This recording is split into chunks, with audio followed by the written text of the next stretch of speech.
Well, thanks, Jake. It's football season, so I decided to call an audible and do a little bit different presentation. So I had a really cool title called Labor, Logistics, and Liberation Day about trade and logistics, but a lot of what Gopi covered was same thing I was going to cover, just kind of where peanuts go, potential issues. So I'm switching up a little bit. This will kind of feed into some of the later presentations around consumption. So I have a dual role. So I'm the executive director of the American Peanut Shellers Association. I'm also president of the Peanut Institute, and the Peanut Institute was formed in 1996 strictly to promote peanuts around the healthy lifestyle and the nutritional aspect of peanuts. So we closely watch peanut consumption and trends both in the U.S. and around the world, and that's really what I want to hit on today and kind of show trajectories of where we're going. So this is the latest stocks and processing report the USDA puts out every year. And you can see that the vast majority of peanuts in the U.S. that are grown in the U.S., processed in the U.S., are made into peanut butter. And think about that as we talk a little bit later on some of the different specifics. But if you look at the year-over-year change on the left, this is what's the kind of the trend. So candy's down a little bit, snacks up a little bit. Those kind of offset each other. Both of those, as you can see on the right side of the pie chart, are roughly the same percent of the total consumption. Peanut butter up a little bit, so that 1% change in peanut butter is nice to see since it is the bulk of what U.S. peanuts go into. And then in shells down, ingredients up 10%. That's nice double-digit number, but ingredients, if you see, are actually a smaller portion of the overall consumption. And then when you add all that up, total, we're right at 1% year-over-year change.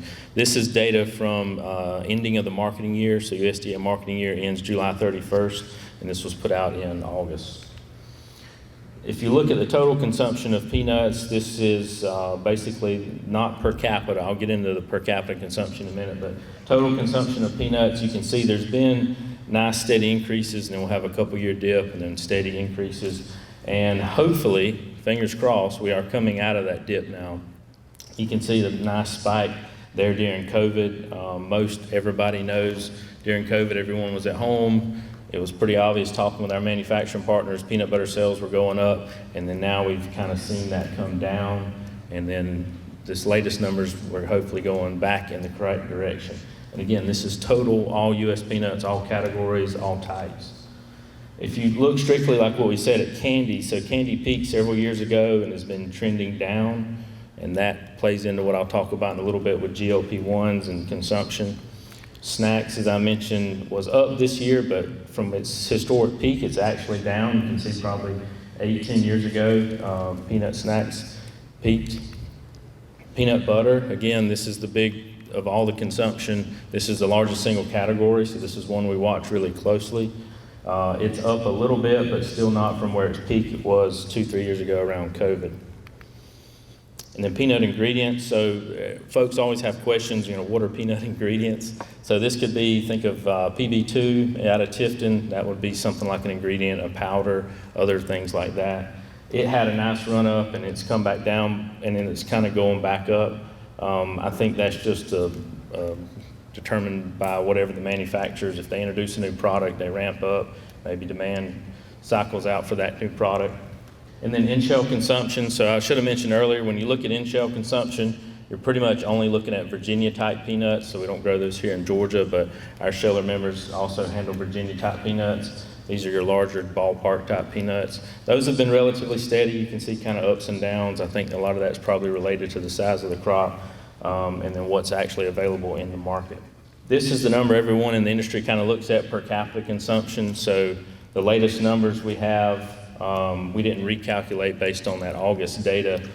This number usually is done at the end of the calendar year based on the U.S. Census actual number of people in the U.S. So you can see again, and during COVID there, we peaked almost 8 pounds per person, and then it's gone down since then. We're at 7.3. But hopefully, again, with that overall number going up, hopefully per capita consumption we'll see go up. And again, this is all strictly U.S. data. Now, if you look at peanuts compared to tree nuts, so a lot of folks in the industry, when we compare peanuts, the thing we compare to is tree nuts. Even though we know we're a legume in the grocery store, we're sold, and nutritionally we are a nut, basically. So peanuts, almonds, walnuts, pistachios, these are the ones we typically compare ourselves to. The good thing is that you can see from 2000 to 2024, we've increased peanut consumption. And then this is again per capita, around 20%. Still number one in all the nuts, but you can see all the, specifically almonds and pistachios, are really having really good increases. So if you look at almonds, over 100% increase, even though they're only at 2 pounds per person. If they sustain that kind of increase, at some point they will catch peanuts. Pistachios, another one to look for. You know, in 2024, they're still under a pound per person, but a 300% increase. If they maintain that kind of level, at some point they will catch peanuts. And then walnuts and pecans is interesting, or pecans as we typically say. I actually thought that number was a lot higher. So if you're down here in Georgia, we eat pecans all the time, but this is nationwide data and it's not as popular as we would think. So peanuts are still king here, but it's something we really need to keep an eye on with what the other nuts are doing and how they're driving demand. And again, doing 2000 to 2024, if you compare that, as I had a different pie chart earlier of the breakdown of peanuts, this is the breakdown of all the nuts and where they're consumed. So peanuts, we were 69% of all nut consumption in the U.S. Now we're at 56%. Now, y'all can't see this, but this is data from INC, the International Nut Council. So they're based in Spain, and we're members. They have members from all over the world. They collect a lot of data. This specific data is around consumption around the world, and it's ranked by total consumption. So China, India, US, Indonesia, and Vietnam, and then Brazil are kind of your top. This is 5 years of data, 2019 through 2023. The interesting thing here is to look at those trends over those 5 years. So as Gopi was talking about, a lot of our export destinations and things where, you know, we're looking at future export markets. China was mentioned. You can see China's increased 14%. The U.S. here is at 8%. What I should have mentioned earlier is roughly 70 to 80% of all peanuts grown in the U.S. are consumed in the U.S. So that small 8% is really nice to see compared to, you know, China that we only export a little bit to at 14%. Most of that's probably Chinese production that they are consuming internally. Other things to look at, interesting here, Brazil. Brazil's really ramped up production. They've also ramped up consumption, so increasing 24% is good to see. There's a lot of debate in the industry around our export competitors, and if they increase consumption, are they also going to increase production? I mean, I don't know. Free market works. That's typically how it works. Brazil's been increasing production for years now. It's good to see we have hard data showing that their consumption's also increasing. Canada, our second largest export market, has increased 3%. And then you can see some of these on some smaller consumption countries like Algeria, Poland, Philippines, Malaysia have all increased quite a bit, even though total consumption, they're actually relatively small. On the decrease side, one thing that's interesting here is Mexico. That's our number one export market, but they've actually decreased consumption over this 5-year period. Now, when you look at global consumption, so what I showed you earlier, 7.3 pounds is the U.S. numbers that USDA collects. That excludes oil, paste, and meal, but these INC data includes all that. So globally, peanuts are still kind of the number one nut. You can see here 15 pounds per person versus almonds at 5 and pistachios at 2.8. And over that same 5-year period, peanuts has increased 60%. So it's good to see. But again, as I mentioned, in the U.S. specifically, we know almonds and pistachios are on a trajectory to catch up to us. So how does that relate to kind of what we do at the Peanut Institute? So one way we want to increase consumption of peanuts is talking about the nutritional aspects of it. So we have another group, our Peanut Institute Foundation, that we fund, that we solicit from the industry. So folks in this room have probably donated money to our foundation, where we do research projects, and then at the end of those projects, we'd write a press release that's very consumer-facing, very easy to digest the data. This is just a few highlights throughout the year. We try to release one study each month.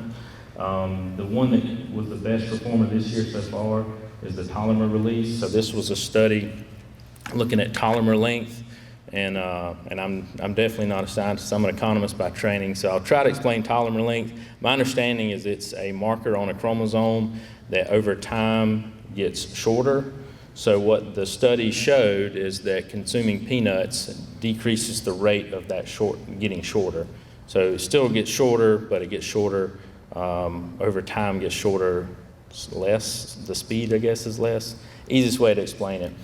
Telomere length is a good indicator of aging. So basically this study showed that consuming peanuts can help slow the aging process from a chromosome level, which is pretty cool. But we put those kind of things out, and you can see in this past year over 500 million people were reached. And this is just some mainstream media where some of the studies might have gotten picked up and might have seen Men's Health, Daily Mail, things like that. Now, the real hot topic in the industry around consumption is GLP-1. So think Ozempic or Wegovy or any of these things. The data that we've seen shows on average, I think it's 18 to 39-year-olds in the U.S., there's a 500% increase in use of GLP-1s in the last, I think that was over 5 years. So one thing that we've all talked about is if you see the increase in GLP-1s, is that what's been hurting consumption? There's not a good indicator, but that's just a good theory, a good hypothesis. So when we started looking more at GLP-1s and the way it might affect consumption, and you start reading the studies of people that have been on GLP-1, one of the first things that pops out is since they're reducing their caloric intake, they're having issues with protein, fat, and fiber. Because their diets, essentially your diet gets kind of messed up if you're not real strict on a good regimen. So peanuts, being the highest protein of all the nuts, have a really good opportunity to be placed in the diet of folks consuming GLP-1. And there's other studies we're funding around some of the polyphenols and antioxidants, some other things that are contained within peanuts and how it affects GLP-1. Does it amplify? There's some preliminary data out there thinking that basically the compounds in peanuts help give you that satisfaction feel like GLP-1. That's the whole point of GLP-1s, is that you feel satiated so you don't keep consuming. So there's some preliminary data, but in the meantime, we've definitely pivoted on some of our marketing to help those GLP-1 patients understand what they need to be consuming in their diet, and peanuts should be included in that because of the protein as well as the fiber content. So when we started looking into this, one of the things that consistently popped up from clinical trials of folks on GLP-1 is gastrointestinal issues, mainly because they're reducing their fiber intake. So the fiber that's in peanuts, just like any fiber, helps with gastrointestinal issues. And again, I mentioned heart-healthy fats, so everyone hopefully knows that peanuts contain good fats, and that's definitely something that we've tried to really push and put out there in front of GLP-1 patients. And as I mentioned, all of our studies are funded through the industry, so we reach out, grower groups, Buying Points Association, other peanut shellers, manufacturers, everybody chips in to help fund a lot of these studies. This is just kind of a quick list I'm going to throw up there. And with that, there's our website, peanutinstitute.com, and I'll be happy to try to answer any questions.